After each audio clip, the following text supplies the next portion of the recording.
तो अक्रूर जी रास्ते में सोचते हुए आ रहे थे कि मैं कृष्ण का चाचा हूं। कृष्ण को पहले मैंने कभी नहीं देखा और कृष्ण ने मुझे कभी पहले नहीं देखा, लेकिन जब मैं अपना नाम बताऊंगा तो कृष्ण मुझे चाचा कह करके पुकारेंगे। चाचा मीन्स काका, जो वहां की भाषा है। कृष्ण मुझे काका कह करके पुकारेंगे, और जिस समय सर्वेश्वर भगवान मुझे काका कहेगा तो मेरे भाग्य की तो सराहना कौन करेगा।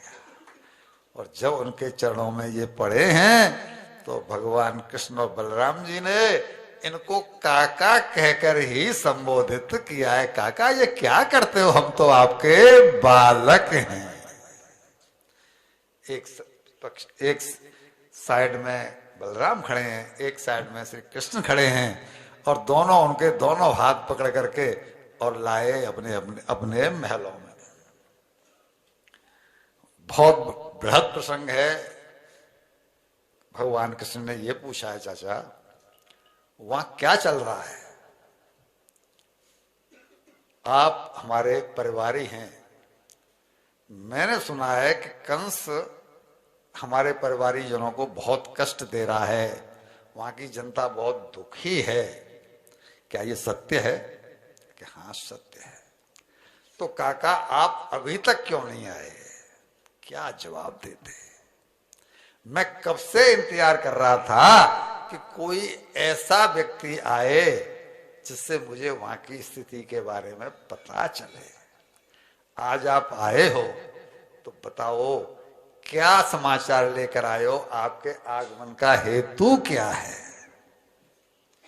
अक्रूर जी ने केवल एक भी बात नहीं छुपाई, सब कुछ बता दिया कि मैं निमंत्रण लेके आया हूं, कंस ने मरवाने का तुम्हें प्रोग्राम बना लिया है, तुम दोनों भाइयों को बुलाया है, निमंत्रण में धनुषज्ञ का लेके आया हूं, लेकिन इस समय मैं काका की भूमिका में नहीं, तब दूत की भूमिका में हूं।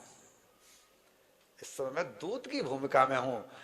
अगर तुम चाहो तो मुझसे मना कर दो कि हम नहीं जाएंगे, चूंकि मैं तो दूत हूं तो मेरा कोई आग्रह नहीं, मेरा कोई दुराग्रह नहीं। मैं जाके बता दूंगा कि उन्होंने आने से मना कर दिया है। भगवान कृष्ण कहते हैं काका कैसी बातें करते हो, मैं तो कब से इंतजार कर रहा हूं कि उस मामा को कब जाके गले मिलूं। आज आप आ गए हो, बहुत अच्छा है। लेकिन अपने जब नंद बाबा को और माँ यशोदा को बताया तो सारा प्लान बताया, बाकी ये बताना छुपा गए कि कंस ने हमको मारने के लिए बुलाया है।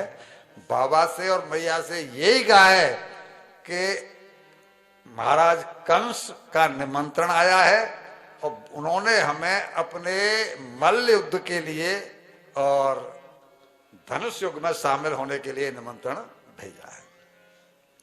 नंद बाबा बड़े प्रसन्न हुए कि कंस महाराज ने हमको निमंत्रण भेजा है, मतलब एक राजा का निमंत्रण आया है तो प्रसन्नता की बात है ही। लेकिन मैया अड़ गई कि लाला मैं तो ये नहीं जान दूंगी। क्यों?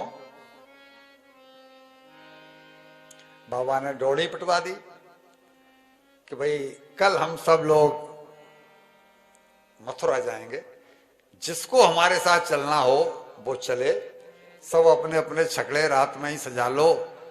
और रुपया पैसा तो तब होता नहीं था, तो महाराज कंस को भेंट करने के लिए जिसके घर में माखन हो वो माखन के मटके भर ले, जिसके घर में दही हो वो दही के, जिसके घर में घी हो वो घी के मटके ले करके और चलने की तैयारी कर दे। जब ये घोषणा करवा दी तो मैया अड़ गई कि मैं नहीं जाने दूंगी कन्हैया को।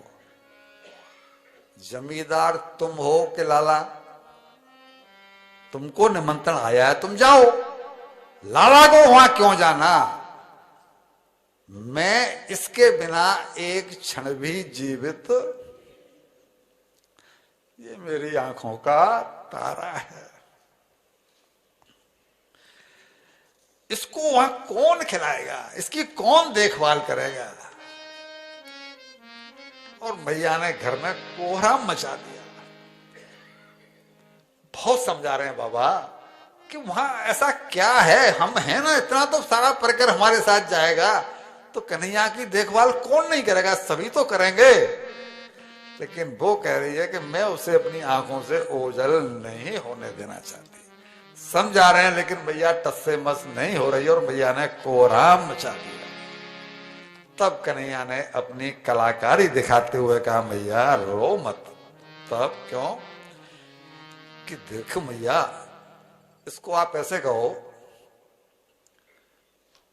दिव्य शब्दों में कहा जाए, दो इसके भाव दे रहे हैं हम। एक भाव तो ऐसे, भगवान ने यहाँ झूठ बोला है कि मैं परसों आ जाऊंगा लौट करके। भगवान परसों क्या 100 साल तक लौट करके नहीं गए। अब इसके दो भाव हैं। एक बात तो आप ये भी कह सकते हो देहाती भाषा में कि मां यशोदा की भावनाओं को कैश कराया, मीन्स इंग्लिश में उन्होंने ब्लैकमेल किया।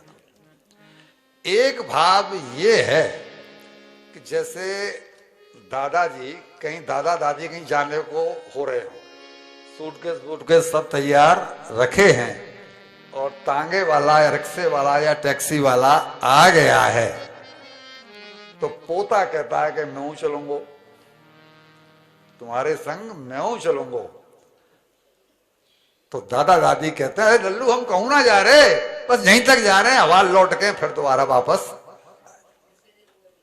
जिससे कि बच्चा मान जाए रोवे नहीं। तो क्या दादा दादी को लाला से प्रेम नहीं है? तो क्या दादा दादी झूठ बोल रहे हैं? लेकिन उनको मालूम है कि इस समय अगर निकल जाएंगे, इसकी ममता में फंस गए, इसकी ममता में फंस गए, इसके मोह में फंस गए, तो फिर मेरे जो उद्देश्य है मेरे अवतार का, दुष्टों का नाश करना, वो पूरा कैसे होगा? तो उसी दादा दादी कहते हैं कि इसके मोह में फंस गए तो तीर्थ यात्रा रह जाएगी, दर्शन भाव नहीं हो पाएगा, हमें तीर्थ यात्रा के लिए जाना है, वो कैसे होगा? झूठ बोलते हैं। उसी तरह भगवान ने यहाँ असत्य का सहारा लिया है, लेकिन उद्देश्य क्या है? बिल्कुल छोटे बालक जैसा। इसको असत्यता की श्रेणी में नहीं है, बल्कि उस क्षण को किसी भी तरह से टाल देना।